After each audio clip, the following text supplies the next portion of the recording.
At kung bago pa lang din guys sa channel ko, huwag niyo pong kalilimutan mag-like, share, comment, at mag-subscribe. Pindutin ang aking notification bell para naman lagi kayong updated sa lahat ng video yung ina-upload natin mga boss, no? Ayan.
Ayan mga boss, tapos na natin ano.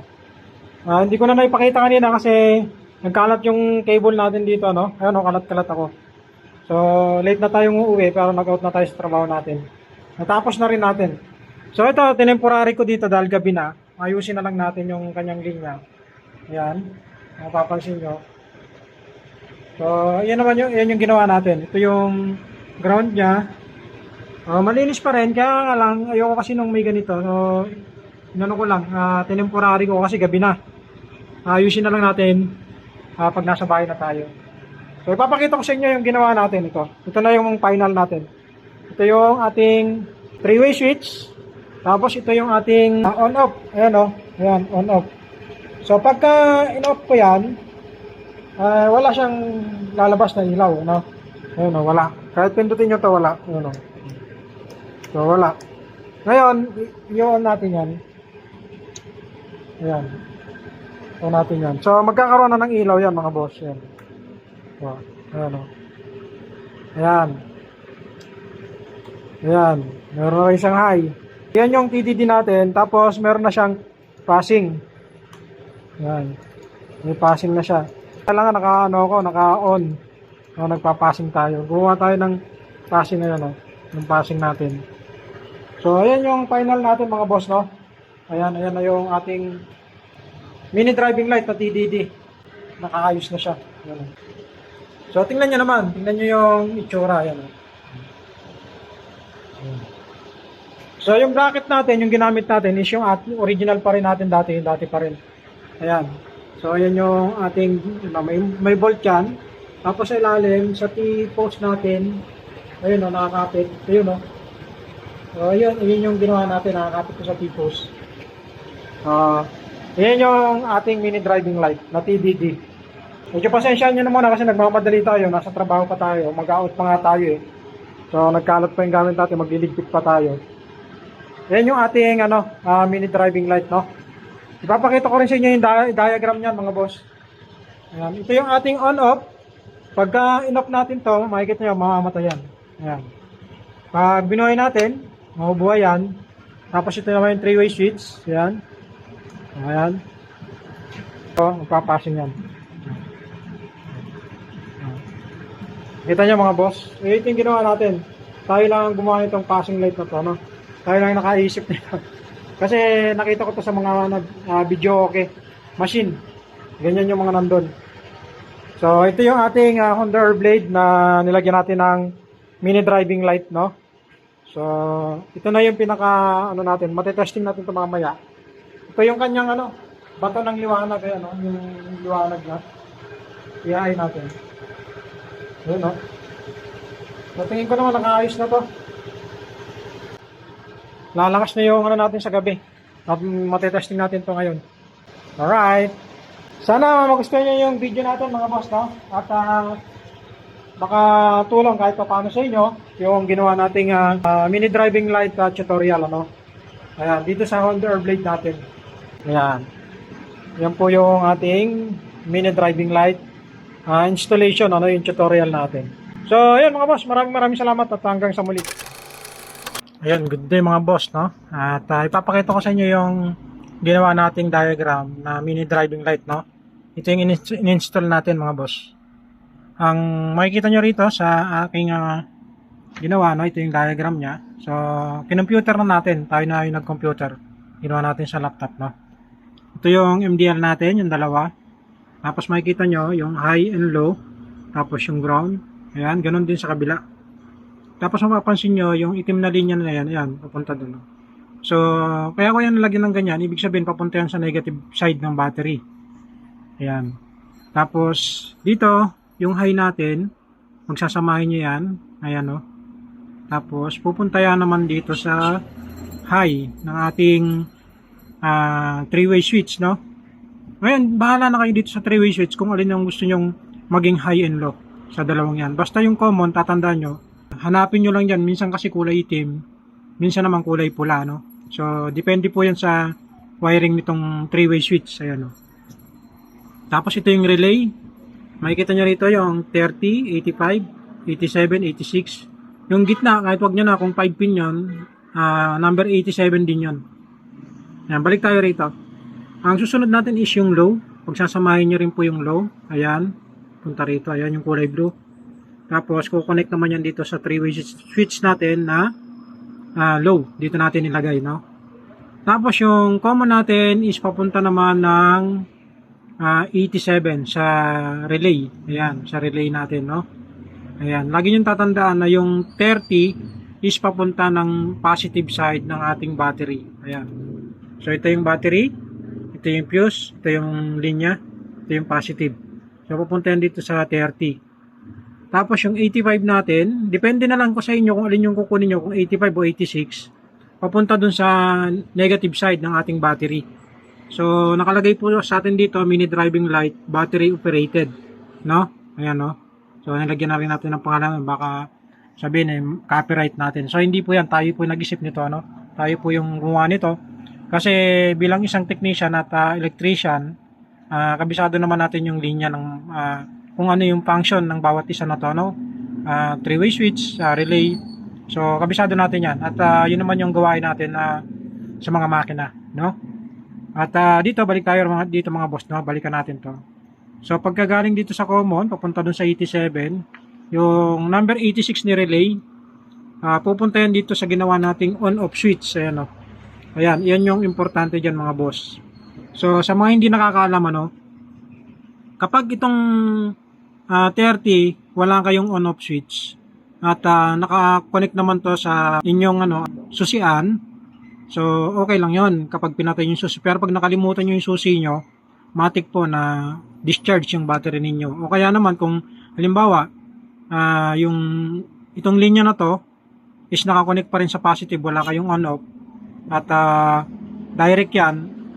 So, gumagana pa rin po ito, itong direct current po natin, no? Itong supply.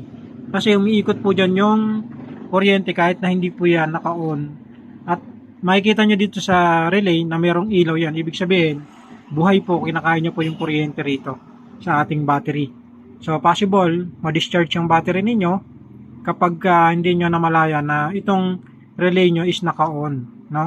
Lalong-lalo na po dun sa ito kasi accessories, ginagamit nila ito accessories wire, no? So sa atin kasi hindi natin kinonect sa buong wiring natin para safe pa rin yung wiring ng ating motor. So direct pa rin tayo sa battery at ipapakita ko sa inyo yung battery ko na ginamit ko sa loob ng 3 taon. Ano? Yung stock na battery ko ipapakita ko sa inyo mga boss. Ito yung ating stock na battery kung mapapansin nyo, ano? Yan, 3 years. 3 years ko po itong gamit. At kagaya po ng makikita nyo, battery operated. Ibig sabihin, yung negative side at saka positive side, yun po yung gamit ko sa mini driving light ko na EES, no? Ito po yung stock na battery ng ating Honda Airblade. Yan. So, 3 years kong ginamit yan battery operated. So, may nakikita ba kayong lobo? So, sa akin, at kagaya ng sinabi ko sa inyo, dapat nasa tama yung paglalagay nyo ng mini driving light, lalo na kapag battery operated, no? Ayan. So, wala kayong makikitang indikasyon na lumobo yung battery ko. Hanggang ngayon, pinalitan ko lang yan kasi suggest ng ating mekaniko na kahit wala ka pang nakikitang indikasyon na lobo o may problema yung battery mo, pero napakalakas pa po ng battery na to. Ako na po yung nagsasabi sa inyo. Never pa po akong naglagay ng kung ano-ano dito na tubig o ano man yung pang distilled water na pang ano dyan. Wala po. 3 years ko pong ginagamit to, no? Ayan, no? Wala kayong makikitang lobo dyan. Wala kayong makikitang nakalobo sa battery na yan. Direct current ko po ginamit yung ating mini driving light na kung mapapansin nyo po dun sa mga unang video ko na in-upload ko yon, yun po yon, yung 3 years from now, ganito rin po yon. Kaya lang yun, may hollow switch na kong nilagay doon. No? Tinanggal ko po yon, nilagyan ko ng passing switch. Ngayon, dito po binago ko rin yung passing switch ko, no? Ang ginawa ko, kinuha ko yung high ng mini driving light ko, tapos kinonek ko doon sa common yung isang linya. So, yun na yung nagdagdag ako ng passing switch dito sa atin, ano? Yung line, itong common, itong high connection natin ng ilaw. Ayan, tapos common. Yan po yung kinuha ko para doon sa ating passing switch, no? So, nakakonect yun, nakita nyo naman po kanina. So, ang ginamit ko doon is yung switch ng mga ginagamit sa pang video, okay? Yun po yung gamit natin. Tapos yung ginamit ko na battery ngayon, na gamit-gamit natin ngayon nung January ko lang nilagay, no? Ito po yung Quantum, no? Ayan po yung ating battery na bagong bili. Pero December ko pa to binili, kaya lang January ko na ginamit kasi nireserve ko lang to nung umuwi ako ng Bicol, ano? Ayan. At itatago lang din natin yung ating battery. Yan yung pinagpalitan natin. Ganun po katagal, ganun po kaayos yung ating battery. Yan, wala po kung nakikitang problema dyan. At pinalitan ko lang yan para lang sigurado ako na hindi pa talaga ganun ka-bloated yung ating battery. Kumbaga, sinigurado ko lang kasi sayang naman yung binili natin battery kaya ginamit ko na to, no? So, wala naman ako naging problema ngayon sa motor natin, no? Nagpalit ako ng battery na ito. At suggest din naman to ng isang mekaniko ko na gamitin to. So, ayun mga boss, no? Ito po yung ating diagram na ginawa based on my personal experience sa ating gamit na mini driving light, no?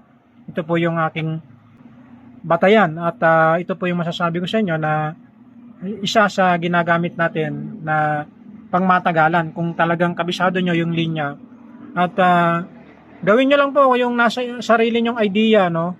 Hindi naman masamang subukan yung pang sarili, at least nagagawa nyo. Kung hindi man kayo maging successful doon, pwede naman pong ulitin kasi pwede naman pong mabago yan.